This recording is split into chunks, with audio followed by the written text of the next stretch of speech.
This is episode 85 of the Magic Detective Podcast. On this episode, you'll hear about the life of Milbourne Christopher, master magician and master historian. That and more on this episode of the Magic Detective Podcast.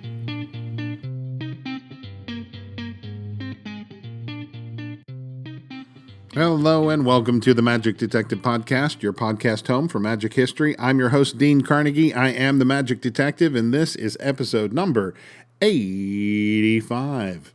And here we go again. First off, I have to say I am really grateful and humbled by the responses that I received towards episode 84. I received several really incredible comments about that episode, and gosh, all I can say is thank you. I really appreciate everybody that's out there for being listeners, and I am forever grateful for all of those of you that reach out to express your opinions on the program. Episode 84 was actually going to be two separate episodes, and in the process of recording them, I made an executive decision to drop some of the content and just make it one episode. And actually, technically, it's still two episodes. It's just that was the first part. And sometime down the road, I will do a second episode or a second part to Houdini and the mediums and the spiritualists. But I just felt like if I did it all, included everything in one episode, it was going to run like 90 minutes, and I felt like that's too much. So I whittled it down a little bit, and you'll get the other part sometime, probably maybe in the next season. But thank you again for everybody that reached out and just the wonderful comments. I was really happy at how well it was received. So today's subject is someone that I've always felt like I really should know more about, but prior to the research, I really didn't know that much about him. Yet, where would I have been without his book, Houdini, The Untold Story, the first magic biography that I ever purchased? And come to think of it, I've got a number of Milbourne Christopher books in my collection: Panorama of Magic, The Illustrated History of Magic, Milbourne Christopher's Magic Book, and others. And I learned a lot about other magicians from him, but not so much about him. His stardom was a bit before my time in regards to his performing popularity, but I honestly believe he is someone we should all pay homage to and add to our list of favorite magicians. He deserves a very honored place in the history of magic. So, here we go.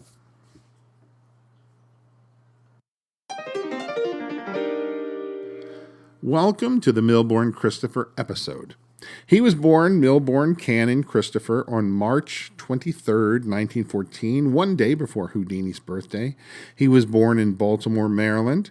His interest in magic began with his father Charles, who showed him a cut and restored string trick.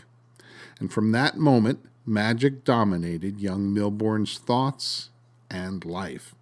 William Rauscher, in his book Milbourne Christopher, The Man and His Magic, relates a story of a very young Milbourne who volunteered at a carnival to be the barker and magician, as they had just lost their barker.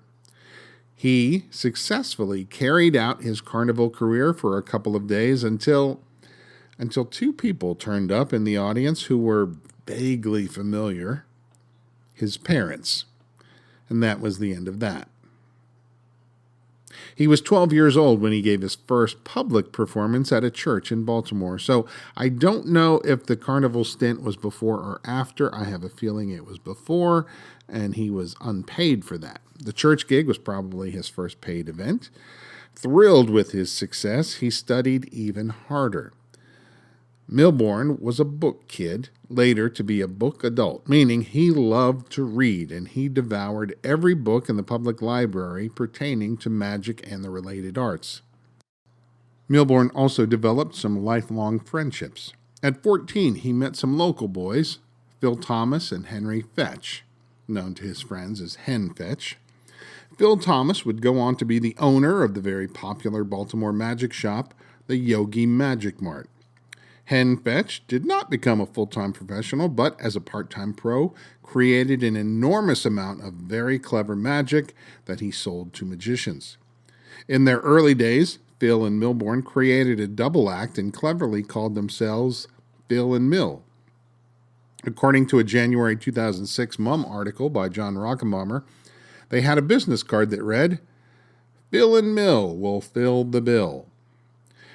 Their combined idol at the time was the most famous magician in America, Howard Thurston. They would catch his show whenever he was in town and became very friendly with the elder performer. It was Thurston who sponsored Christopher's membership into the Society of American Magicians. At 17, Christopher had his first trick contribution printed in the June 1931 issue of the Sphinx. The trick was called Perplexion, and it's a vanishing milk trick. It's published under simply Milbourne, no last name included at that point. A July 1932 issue of the Sphinx magazine has a column called Baltimore Briefs. Within the column, all three friends are mentioned. Phil T. Thomas as the modernistic magician who recently performed at a Boy Scouts of America program. Milbourne Christopher as the vest pocket magician, a clever term for close-up magician which had not been created yet. And finally, Henry Fetch, the playboy of magic, who was doing weekly engagements for the Lutheran Summer Home for Children. In high school, Christopher discovered that not only was he an avid reader, but he also had the ability to write as well. He wrote for the school paper, and then amazingly, at the young age of 18, he wrote 5 articles for the Baltimore Post, all on magic in Baltimore. And I just noticed that the dates of those articles, they were over the Thanksgiving week of 1932. It was a slow news week and perfect time for young Milbourne to ply his trade. His articles cover the history of magic in Baltimore as well as current events of the Baltimore magic scene. And if you're unfamiliar with the history of magic in Baltimore, let me say it's on par with New York City and Chicago for the number of amazing performers that come from that locale. Magic history writer Henry Ridgely Evans lived in Baltimore for a time. Hen Fetch, as I mentioned, was from Baltimore, as was Thomas Worthington, Phil Thomas, Johnny Eck, George Goebel, Denny Haney, Dan Teeney, Fulton Ausler, and folks like Bob McAllister had his first TV show in Baltimore, and Howie Schwartzman, though born in New York, settled in Baltimore. Ford's Theater in Baltimore is where Keller handed over the mantle of magic to Howard Thurston in 1908, and Baltimore is also where Rob Zabrecki was introduced to magic while touring with his band. Oh, and yours truly is a native of Baltimore as well. And there are many others born in and around the area, and forgive me if I don't mention everyone. I know that the current stock of Baltimore area magicians is top-notch. Anyway, back to Milbourne Christopher. November 4th, 1931 would be a day in Milbourne's life he would never forget. Not for magic, but rather for tragedy. His father, who had been out of work for several months due to the Depression, took his own life. He locked himself in the bathroom with the gas flowing from a wall jet. Charles Christopher was only 43 years old. In July of 1936, Christopher appeared on the cover of the Sphinx magazine. The short article mentions he has made a specialty act out of rope routines. They also mention his ability to get articles written for major media outlets. He is rather humorously praised for being the first magician in history to smile for the cover of a magic magazine. And though this was not making fun of Christopher, but rather magicians as a whole. His trick of stretching a rope was now being sold through Max Holden's magic shop at this point. It would also appear later in the book Greater Magic. Now, I rather enjoyed a story about Christopher's gift for publicity. In one instance, he wrote an article on himself for the Washington Post. And I have to just back up a little bit. He didn't just write an article. He actually went to the Washington Post and he did some tricks for one of the editors there. And she got to talking to Christopher about his career and how he got started. And she said to him, I guess he was familiar with the paper because he had published a number of articles in the national press on magic, and she said, "Hey, if you can write your story, I'll print it up and put a picture of you in the paper." So he sat down at a typewriter and began to write his story. Amazing. It was about his experience, of course, as a young magician, but that was only the first part of his of the plan he kind of conceived. The next part has him driving directly to the White House. He gets to the front gate, and they ask him what his business is, and he does a coin manipulation or a coin trick of some kind, and then he says he wants to see the First Lady. And they actually ushered him in to see Eleanor Roosevelt. Now, when they meet, she says to him, "I really enjoyed reading your article." And thus, his plan so far was succeeding. You see, he had learned earlier that she was an avid reader of the news, and he used that information to get his article in the paper and then got to see her. It was all part of his plan. She then followed it up with inviting him to perform at the annual Easter egg roll. Now, his Easter egg roll performance was like many past magicians in many sense. He performed on stage on the lawn of the White House. Thousands of people were in attendance. The stage at that time was near the White House itself, which in later years would be further down the hill from the White House. The difference in location was this. Because it was close to the White House, President Roosevelt, though unable to go outside to see the show, did watch the program from inside the White House through a window. Eleanor Roosevelt and her daughter Diana went out among the attendees. Christopher saw them and went over to do some magic. They were surrounded by press. Earlier in the day, Christopher had used a rabbit in his show, but he'd already given it away to a child. Yeah, that was back in the days when you could do that sort of thing. Now he was sans rabbit, which means without. So he did the next best thing. He took a white ball from his pocket and made it vanish, and then reached over and made the ball reappear from the mouth of the President and First Lady's daughter. The newspapers got an incredible photo with the caption, "Egg Magic." They were unaware it was a billiard ball. It looked like Christopher was taking an egg from her mouth, and he was not about to correct them. Thanks to the publicity generated from this event, a newsreel in particular that came from this event. Hold on. In case you're not familiar, there was no internet back then. TV, I'm not even sure. TV was just barely starting. So they had these things called newsreels, which they would show at movie theaters, and they were kind of like the news of the day. So he was on one of these newsreels that was covering the White House Easter egg roll. And from this, Christopher started getting booked for overseas gigs. His act back then was unique, as he did mostly a show with rope. Apparently, the rope act was verbal, so it had lots of funny lines, as well as interesting music cues. And this was around 1936, and Christopher was now an international star. He was playing the finest venues across Europe.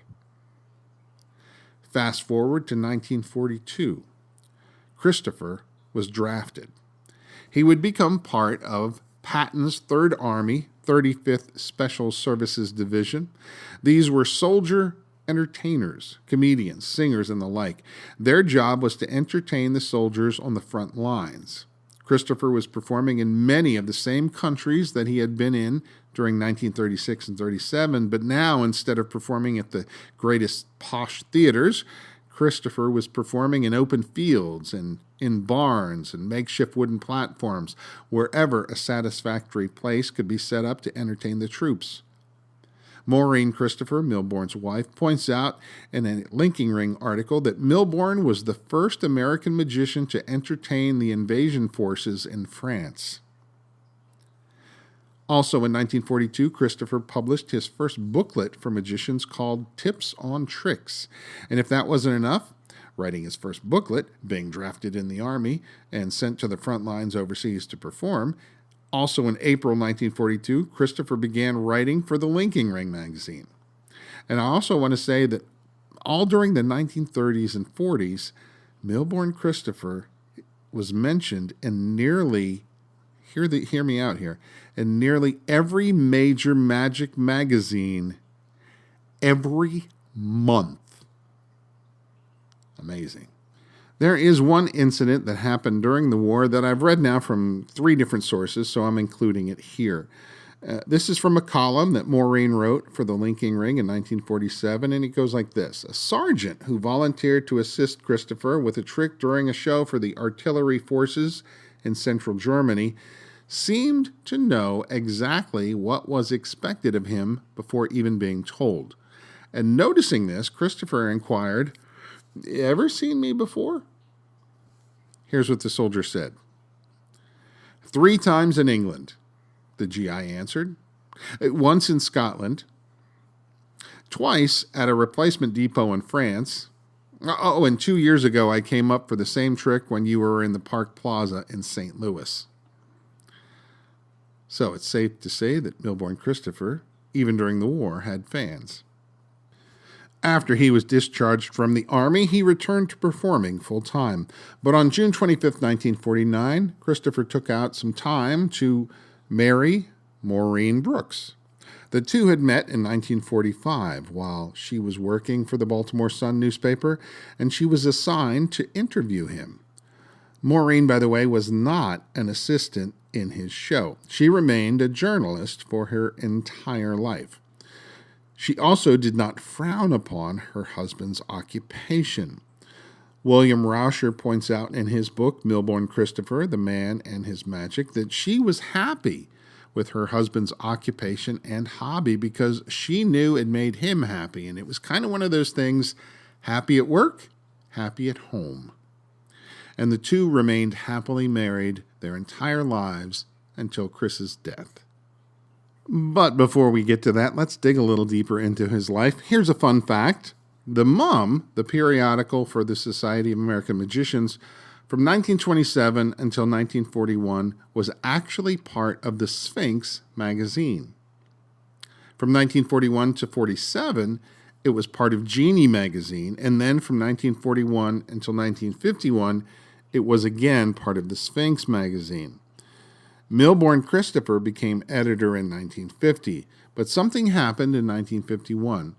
The Mum became its own magazine, and Christopher was instrumental in making it great right from the start by using historical items and photos and such from his vast collection to spice up the magazine. He remained editor until 1956. From 1957 until 1958, Christopher served as president of the Society of American Magicians. Ever since his earliest days, Christopher was into books on magic, and he became an enormous collector of all things magic, from posters to playbills to ephemera to books and beyond. He had an incredible collection. His library alone held over 10,000 books on magic, and he served twice as the president for the Magic Collectors Association. Milbourne Christopher was a pioneer of mixing the television medium with magic. He did many commercials for products. He made appearances on many popular TV shows of the day, and he starred in and produced magic specials for TV. He was the first. His most famous, and one that's still available to view online, was called The Festival of Magic. This was a 90-minute program for NBC, sponsored by John Hancock Insurance and RCA. The show was hosted by popular comedian of the time, Ernie Kovacs. The show was presented live. In some respects, this show was way ahead of its time. The program featured an international cast of players: Lee King-si from China, June Merlin from Ireland, South African illusionist Robert Harbin, René Septembre from France, Welsh manipulator Cardini, P.C. Sorcar from India with his illusions, and Christopher, who presented the deadly bullet-catching feat. This was chosen partially for the publicity aspect, and they certainly played up the danger angle and the fact that many people had died previously, which is all true, and it is dangerous. Strangely, the bullet-catching feat appeared near the hour mark of the show rather than being the closer. To close the show was an act unknown in America, the Parisian René Septembre. The special is actually quite interesting to watch all these many years later. The weakest part of the special, though, is Ernie Kovacs. His style of humor doesn't really hold up today, and I also wish that the special was in color, as I think that would add a lot. But it's certainly interesting to see how magic was presented in the late 1950s. And like I said, it's available on YouTube. If you go on YouTube and you type in the Festival of Magic in the search engine, you'll get to see the 90-minute performance. Next was 1962, when Christopher starred in a TV special called Magic, Magic, Magic, along with actress Julie Harris and actor Zero Mostel. It was smaller in scale than the previous program, and Christopher was the principal star. He did magic for his guests, shared magic history, and closed the show with the illusion of shooting a woman from a cannon into a large paper-covered drum. Also in 1962, Christopher worked with Jackie Gleason, the famed comedian, who portrayed a character he called Reginald Van Gleason III, who did a lot of magic. Eventually, Christopher was introduced in the show, and he carried on. This program was shot live to tape, though they were prepared to stop and reshoot if needed. As it turns out, they didn't need to. It's also been pointed out that Milbourne Christopher never got to see this show, as he was on an airplane when the special aired. In 1967, Christopher was back again, this time as part of the Gary Moore Show. They created an episode called The World's Greatest Magicians, and this show has some heavy hitters on it. And some of this footage still exists today. I imagine the entire special is out there somewhere. On the show were Mr. Electric, Marvin and Carol Roy, P.C. Sorcar from India, Roy Benson, the comedy magician, the illusion act of Virgil and Julie, and finally Milbourne Christopher. He presented his sword basket, his Azra levitation, and the vanishing elephant.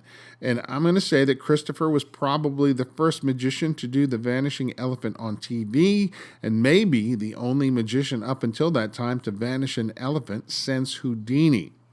Unfortunately, when the special was being shot, the producers of the show closed a curtain on the vanishing elephant illusion, so it looked great to the live audience in the studio, but it didn't look good on TV, and Christopher received a little bit of flack for that, but that was not his fault. Speaking of Houdini, Christopher's book, Houdini, the Untold Story, debuted in January 1969. The same year, his next TV special was Houdini, the Impossible Possible. And there's good news in regards to this special. It's been preserved on DVD by the Miracle Factory. The bad news, those DVDs are no longer available. Basically, in a nutshell, the special involved Milbourne recreating parts of Houdini's show. And along the way, he brings in magician George Goebel, who performed a water barrel escape. A bit later, George's wife Carol presented Walking Through a Steel Plate, no doubt a take on Houdini's Walking Through a Brick Wall. Christopher did include seance demonstrations and concluded with something that he called the triple escape board. Christopher's book, Houdini, the Untold Story, was his attempt to really dig deep into the life of Houdini and dispel some of the errors that had creeped up in earlier biographies. He personally knew Bess Houdini. He knew Hardin, he knew Bernard Ernst, Houdini's lawyer, and he knew Jim Collins, Houdini's chief assistant. Christopher collected an enormous amount of memorabilia, letters, and information on Houdini's life and career. He was determined to set the record straight. a theme which several other Houdini biographers have also used, including Ken Silverman and Bill Kalush. Christopher's book was met with great acclaim by the public and critics alike. Milbourne wasn't just doing TV in the 60s. He also had his own theater touring show that he called Christopher's Wonders. This was kind of a throwback to the golden age of magic in style and in presentation. And just the sheer number of effects used in the show is a tip-off of how different it would be to, say, a Copperfield or Henning or Siegfried and Roy type of show. 53 separate magic effects in that show, with a cast of 6. Highlights from the show include Blooming Rosebush, Azra Levitation and Vanish, Spirit Cabinet, Phantom Cage, Quick Change Routines, Vanishing Radio, Pillory Escape, Slot Machine Illusion, and more. By the way, that Slot Machine Illusion can be found in Book 6 of the Tarbell Course in Magic, and I just saw yesterday a video of Mark Wilson doing basically the same thing, but his particular illusion looked like a vending machine, but it was based off of the slot machine illusion that Christopher had created. This next story comes from my friend Steve Baker, who was known as Mr. Escape. In fact, it's direct from Steve's website, which I'm copying here. No worries, though, because it just so happens that I'm the guy that wrote the website for him. Steve could tell a fine story, but when it came to writing it down, he just fell apart. So back in the day, I gathered a bunch of his stories and created his first website. There were also newspaper articles to back this particular thing up as well. In 1969, Steve Baker, the escape artist, was presented with a challenge by Milbourne Christopher. And Steve had mentioned to me that at the time, Houdini, the Untold Story had just come out, and Christopher was then the leading authority on Houdini. The challenge was for Steve to escape from a pair of Houdini's own handcuffs. The exact cuff that was shown to him was a pair of plug 8s, which were known to be quite formidable. Steve accepted the challenge. He had a pair of plug 8s in his collection, so he'd been working with them in preparation for the challenge. The whole thing was to take place at the Magic Extravaganza Convention, sponsored by the Oakland Magic Circle.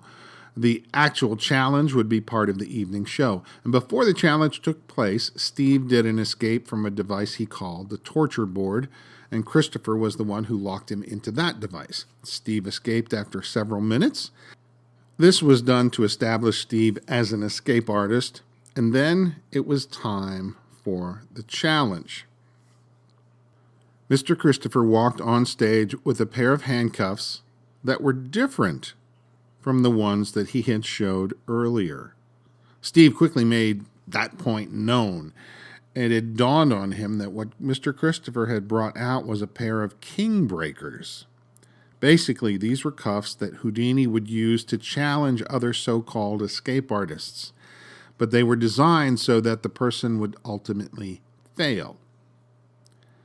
Steve looked them over and decided to go ahead with the challenge.